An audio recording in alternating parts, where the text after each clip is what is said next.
umubabaro usobanuye byinshi mu buzima bw'umuntu, ariko hari igihe umubabaro uba usobanuye impuhwe n'urukundo bufitiye umuntu.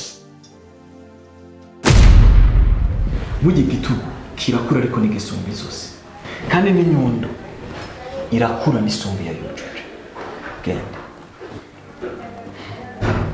hanze.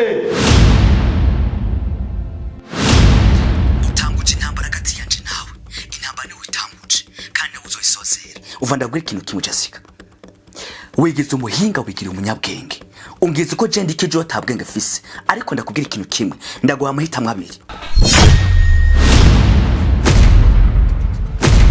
Twese turi batatu tugiye gukoresha teoreme yitwa Jenny Pop. Ni teoreme y'ubusazi iboneka nkaho umenga ntishoboka, ariko irashoboka.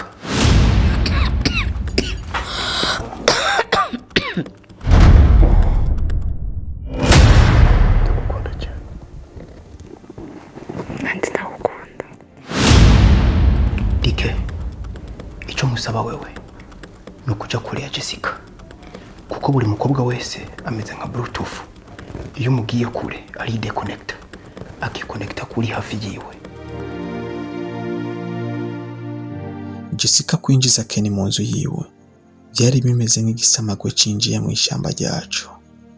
Umupango acari ya Chanaki yari yapanze wagomba kurangira muri iryo joro.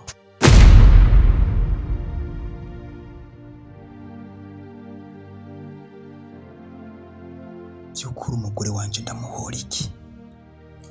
Sinahura umutima ufise miri wanje. Najewe nishize mu kibanza cyawe, koko sinoshobora kwihanganira ibi bintu.